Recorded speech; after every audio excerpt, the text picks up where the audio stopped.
Grand rising, grand arrival, grand return. Peace and blessings to the righteous and repentant alike.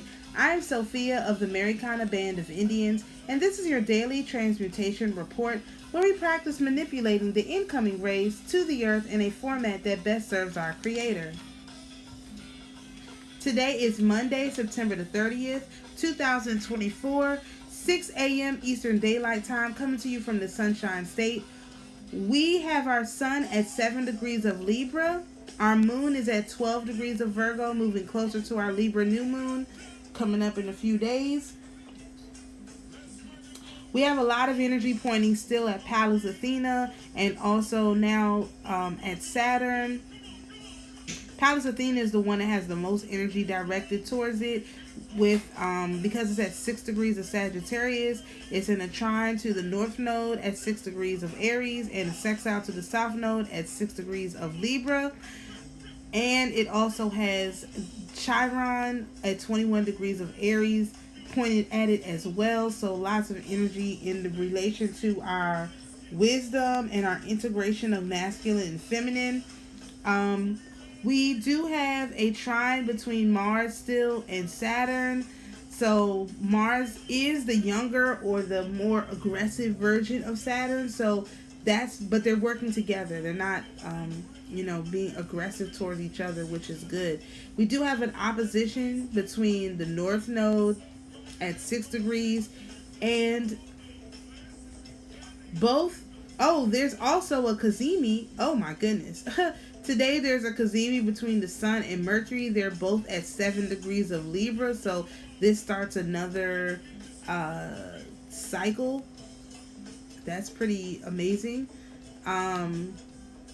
It's at 7 degrees too. So yeah, there's a Cazimi today. And like I said, the North Node is at 6 degrees of Aries, so it's literally in like opposition to this Cazimi. So it's almost like the South Node and the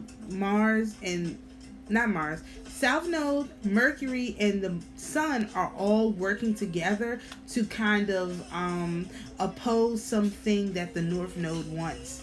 North Node being karmic paths and lessons to learn. Is like the Sun, Mercury, and the South Node are saying we're not going to learn those lessons. We've already learned those lessons. You're trying to gaslight us into believing we have not learned those lessons. Neptune is pretty close to the South Node, so it's getting that energy back on track. And just to reinforce that theory, Pallas Athena is in a trine energy to the North Node as well. So the wisdom is being imparted to the North Node, saying, no, we're not going to go down that path because we've already done that path. We have to go down a new path. And you have the old man Saturn in a trine relationship with Mars, which is the young man, and they're both agreeing that no, we have to do something different. That's quite interesting. So for a more in-depth look at the astrology, please contact your favorite astrologer. Alright, we're on day 28 of the moon cycle, and this is a 27.2 day old moon, a waning crescent moon with 4.2% illumination. We have a moon rise time of 5:22 a.m. and a moon set time of 6:19 p.m. Alright, the moon governor for today is Imser, and the Spiritualite is instructed by him how to get under his complete control the element of water in the moon sphere and in our physical world, using moon spirituality and Kabbalah to achieve this. Not only will he thus get under his power all animals that live in the water, but he will at the same time become the master of temperature. The Spiritualite, operating according to the instructions of this head, may be sprinkled with boiling water but will not get any scalds. Protected by Imser, a Spiritualite can bring about such miraculous things as changing boiling water into ice. So basically this could be turning something on and turning something off, getting something going and causing the momentum to be stopped. This is like momentum. So look at what I said, the North Node is charging off in this direction, and the South Node, Mercury, the Sun, Pallas Athena, even Mars and Saturn are like, no, we're not going in that direction. We're going to go in a different direction. Everybody is in agreement.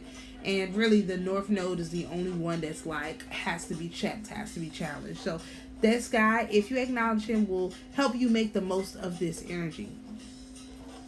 Alright, so for our astrotarography sun sign decan, we are in Two of Swords, which is indecision, solutions, and difficulties. This is our intuition card and our inside influence card. We can best transmute this by using the Two of Wands, which is plans, travel, and new ideas. This, in this position, is our Elijah card and our outside influence card through the lens of the 8th house in Aries, which is to be active when searching for the truth. So don't just rely on your intuition to get you there.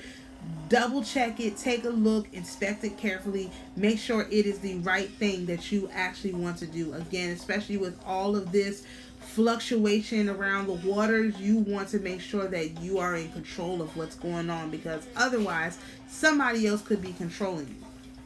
Alright, so for our North Node decan, we have the exact opposite.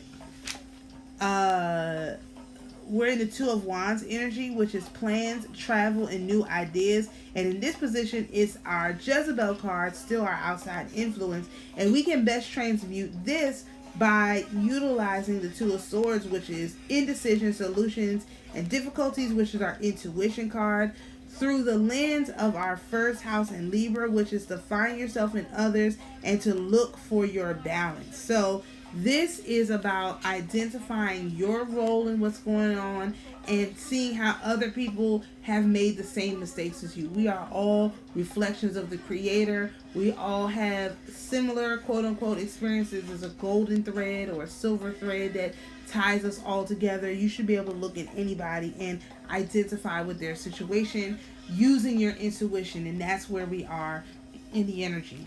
So for our Tree of Life yearly progressions and predictions, we are in Venus energy, which goes until October the 17th.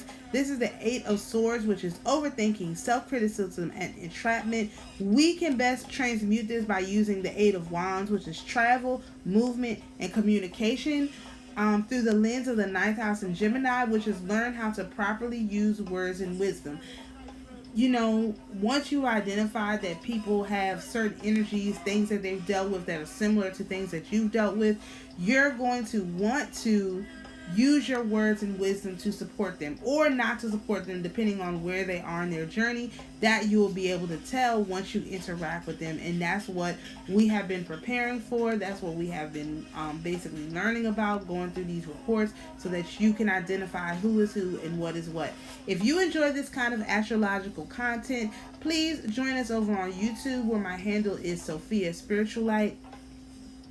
And if you would like a copy of all of these slides, please head over to our Schumann Mystery School on Patreon, and you'll be able to get a PDF download. Thank you so much for joining us for today's daily transmutation report. Peace and blessings, and we'll see you tomorrow.